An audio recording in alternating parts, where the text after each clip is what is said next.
So first of all, my first question is, where should an aspiring entrepreneur begin? If I'm out here in the audience, maybe, so just pretend that I'm in college and I've got this great idea, and what should I do first? I think That's a great question. My answer is probably different than when I was first an entrepreneur. I would probably say you need to figure out what is your true gift, because there's a lot.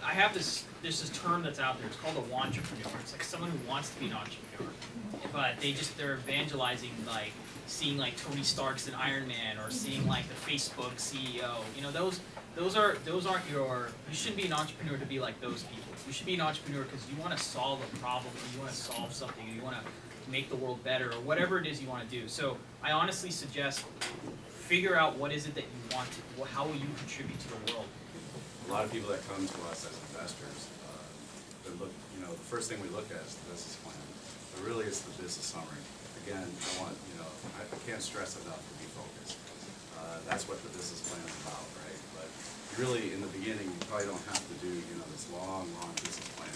Focus on, solving the problem. If you're solving a problem, then trying to just, keep working on it. It's always going to keep changing. So, don't get distressed. Don't get, down that it's an evolving. Business is about evolving. So at the end of the day, that business plan can change a million times. That's a good thing, because that's where you're going, right? You solve the problem, let's focus on it, and then keep driving towards it. So that's what we look for as an investor, is can you execute that business plan or solving that problem? Great. What I hear, I think, from Ash and Noreen also, aside from being focused, what Steve said, is that you have to get connected, right? Establish yourself as a network. First decide what you're going to do, and then get connected. Depending on what level you are at, you might have not decided just yet what you're going to do. You feel like you have an energy, you're very independent, but you know there's something out there. So I would encourage you to connect with programs like the Youth Entrepreneurship Program, which offers services that are completely free, access to individuals just like the panelists that you see up here, and also connections with each other. I am a firm believer that our young adults in this community have a lot, just like Elizabeth mentioned earlier, have a lot of talent, a lot of creativity and innovation, and you have a lot to offer. You have a lot to offer the local business leaders, and you have a lot to offer investors as well.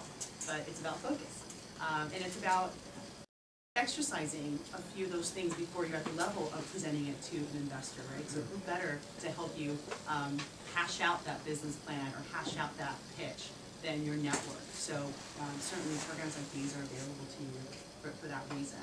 Well, I think first of all, begin with your dreams. And I know that sounds kind of touchy-feely and a bit cliche, but I gotta say, entrepreneurs have the unique opportunity to do what they love for a living, and that's really inspiring and maybe more rare than you realize in our country and our economy. And so when you're an entrepreneur, you're everything to everybody. You're the CFO, you're the manager, and literally you will very clearly have a grasp of what the term 24/7 means when you start and own your own business. And so having said that, when times get tough, and they will, when times get tough, it's your dreams and your passion that motivate you and keep you going, and that purpose that Ash spoke of, that purpose is really what will motivate you and drive you. From a practical standpoint, I like to tell people to put some gray hair on it. 80% of all business is the same. Whether you're a distributor, a manufacturer, a transportation company, everybody has costs, everybody has overhead, everybody needs to source or recruit, train and retain the best talent they possibly can. So find somebody that has done something and has failed at it. As a father, I always try to allow my children to learn from my mistakes. Because if they can learn from where I totally blew it, then they won't totally blow it the same way. So put some gray hair on it. It was kind of a common theme here, you know, find people that have done it before, and learn from them, and know what you're great at, and then surround yourself with the right people to fill in the mortar to your bricks. That's great, thank you very much. But if I had to sum up a couple things, one is don't live in fear.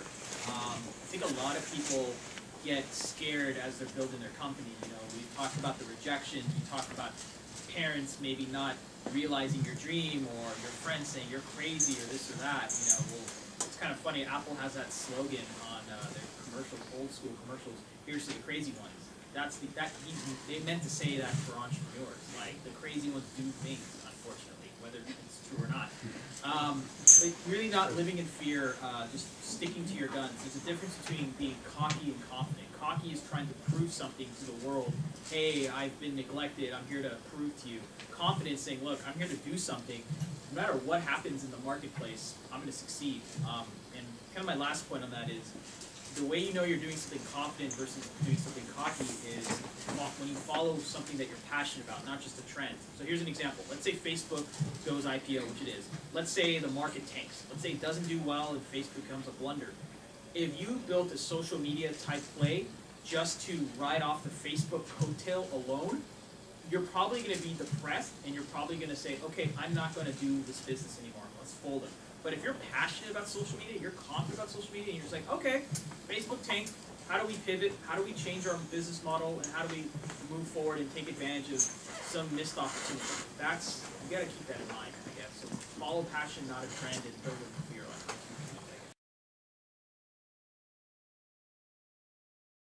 The most difficult thing when you're starting out is knowing what you don't know. It's when I always tell people the biggest hurdle to your next step in success, whether it's that next promotion at the office, or landing that next big account, whatever it may be, the biggest challenge to that is the mystery of it. You know, understanding when I stepped into management, you know, when I was on the production side before I was managing. It looked like a really big job, and I didn't know if I was bright enough for it, you know, and whether or not I had the chops for the job. And then I got into it, and I realized, gosh, this really isn't that hard. You know, all it takes is more time, more effort. I got to work harder than everybody else, but I'm smart enough to pretty much do whatever I want. So getting out of my own way was really important, and understanding or solving the mystery of what it is that you're doing, or looking to do, is probably the hardest thing, because like these guys, you started with a great idea, and they had the wisdom to go to people to ask the right questions, you know, and to hear the tough answers, you know, which we may get to when we start talking about financing. But those tough answers, you also have to have thick skin or a rigid back, you know, to be driven and take those tough answers and figure out how to overcome them. Great. What are some realistic funding options, especially for a business that's just starting out, doesn't have an established track record? And let's raise the bar a little bit and say this is somebody young, straight out of college, not a lot of credit. How would someone like that get access to capital? The practical answer to that question is that particularly on the bank side, and maybe I'll focus there and let you kind of tackle the investor side, but on the bank side, you know, obtaining credit for a startup is probably the most challenging endeavor that you'll find in the grand scheme of finance. It's just as a rule, there's kind of an old adage that banks, when it's sunny outside, they're out on the sidewalk handing out umbrellas, and then when it starts to rain, they go and they take them back. Our goal as a bank is to find the people that we're willing to stand under that umbrella with in the rain. And it's a really challenging endeavor for us to identify that in an entrepreneur that is just starting out or fresh out of school. I mean, we're looking at intangibles. We're looking at, you know, does this guy have the salts to weather a very difficult storm? How passionate is he or she about what it is they're trying to do? And then the reality hits, and what's the support for this credit request? Is there collateral? Is there a secondary form of payment, that we can lean on? And the cold hard truth is that's where the rubber really meets the road. So that's when you got to get out and raise support, or get mom or dad to pledge the house. But here's what I'll qualify that. I'm sorry, I'm going a little bit long here. Don't see money as the end all be all and as an obstacle. You got to view it as a tool or the food for the body that is your business. Maybe you're the heart of your business, and you need to find the right arms and legs and feet.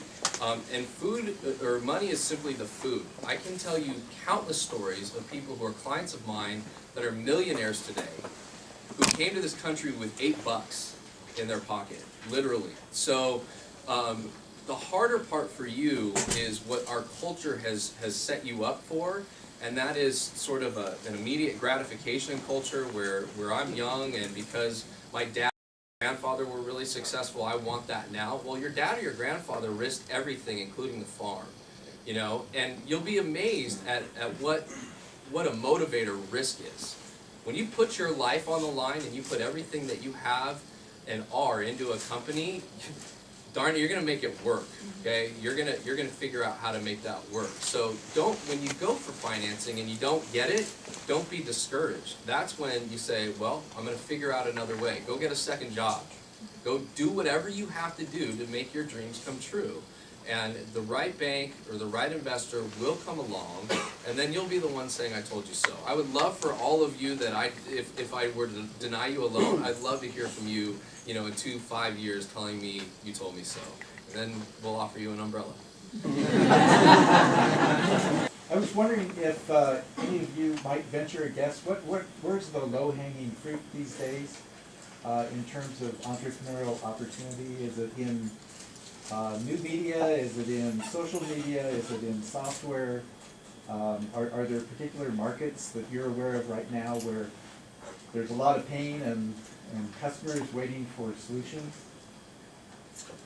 That's a great question. I'll tell you something. So I'm primarily a consumer internet guy. That's my specialty. And I'll tell you, the thing that I'm noticing is that you're seeing a lot of companies that can offer better data on what kind of traffic a website has. So let me just give you like a 101 on how ads work. First, it just used to be like a typical billboard model. Okay, you go visit iVillage, which is a woman's site. Okay, so it's a woman's site. Let's go put Oprah magazine ads. Okay. The second model was, okay, the women that are on iVillage are spending like 20 minutes a day on the beauty section. So let's make sure we have, perfume ads and stuff like that. That's more targeted behavior ads. But the new model is, okay, that user who's on that site is now sharing an article from the iVillage women's site on Facebook. And then they're promoting, and then those friends are retweeting it on Twitter. So that means that iVillage can place a higher dollar value on those ad spots. And that's kind of using user data, really taking it to the next level. So what I'm trying to say is that you're going to see a lot more of these targeted ads on your sites. You're going to see more companies that can, get better user data, because that was just one example. Sometimes if you include, if we have an iPhone app, we have a website, and we do offline events like this, we can bundle those three up and sell it to one sponsor because the same users go to it. So I think that's really exciting. And I think if you own a website, I would just really, really, really pay attention to your metrics. Like, become best friends with Google Analytics. It's a free tool. Become, look out and how much data you have. When you go to an investor, you can say, not only do I have 10,000 visitors a month or 100,000 visitors a month, they spend 2 to 3 times a week on the site. They visit these type of topics. You're so knowledgeable of your site far more than what you used to be because of a lot of these free and great technologies, I think. I had kind of a comment, not so much of a question. If you look at the brain power that's in this room, it's off the chart. But as a highly unemployable entrepreneur, You know, I'm the gray hair that Chris speaks of because I was an entrepreneur before such a term was even used. And so what I've done is over the last 3 months or so, I've been researching a book on Generation Y and baby boomers. And here's where I want to leave you, is that you don't necessarily need to have a technology base to become an entrepreneur or a successful business. I interviewed dozens of people throughout North America, and I found a lot of people started a business that was very low-tech and very no-tech. So if you don't have an affinity for technology, if it's not comfortable for you, that's okay. Find a need, fill it, and find other people who do have technological know-how and partner with them. So I want to leave you with that thought. Don't think it has to be based on technology. Make technology part of your business model, and find the gray hairs, learn from them, take advantage of their experience, and partner up with them, because they've been beat the crap out of, and you need to know how to get through that. Yeah, I have a question. Let's say that you have an idea which you think has some merit behind it, and you're looking for people to work with you, to collaborate with you, to hire, or maybe if you're not at the stage where you have capital to pay them to have them be part of the company. And you're looking specifically for young people with entrepreneurial spirit who want to work towards something that might have an impact on society a couple years down the road.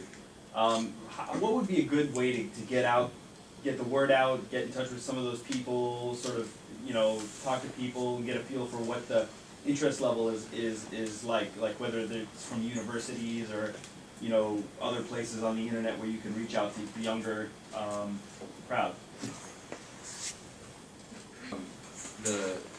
Regardless of what it is, what the industry is, what business you're striving to start, the most important thing with respect to people is relationship.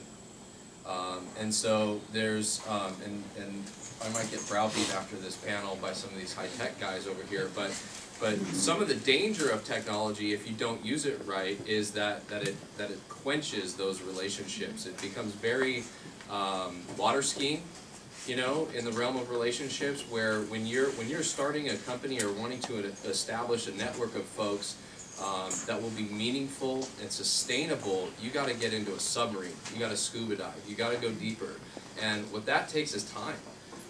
It takes time to have the conversations and get rejected.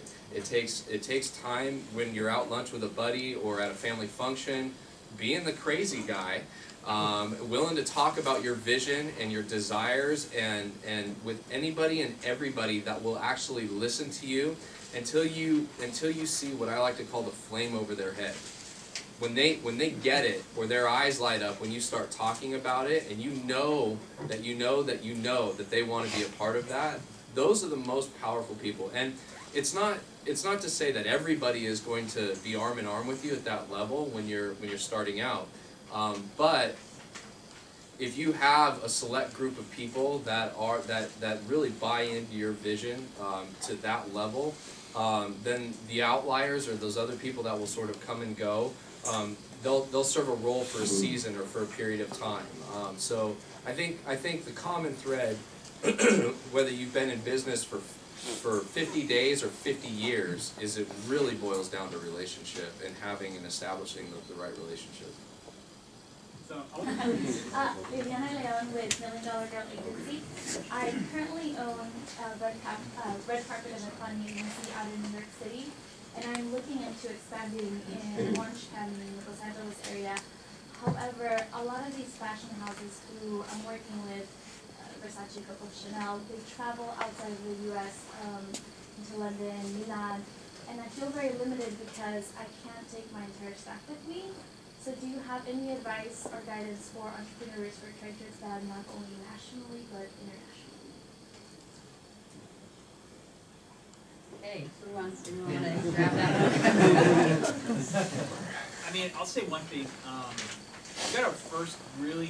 You gotta really lead locally before you go bigger. I mean, let's switch it. Let's say you're in Orange County and you want to go to New York. Okay, so I'm gonna speak from that perspective. If you are the go-to for Orange County, like everything in Orange County, high fashion, red carpet events, there's a lot of swanky events that always go on. I mean, they make reality in Orange County, come on. You have credibility to take that concept to New York and beyond. But if you're not the go-to person in Orange County and you wanna go bigger, then why you? Why should I spend the time investing or working with you if someone in New York City is crushing it, you know what I mean? So I would really, focus on just building your name in your key area first and then go there. But if you haven't yet, then I wouldn't even think about it. And I know that might be a little simple and it might not be as, I get the fact you're hungry and aggressive, I appreciate you sharing this, but you gotta really own the local world before, you gotta be the mayor before becoming the president, you know? That's what I would say. Yeah, Okay. and just be strategic. Be strategic, you know, I mean, if it's a geography, you know, if it's New York and LA, because there's a high density of your industry there, then yeah, that strategy makes sense. But I would say, in order to penetrate that industry, don't go in and set up shop and put brick and mortar in a place where you don't have clients. You know, if you have a client in New York that's a great client, chances are they're probably gonna need your services in LA.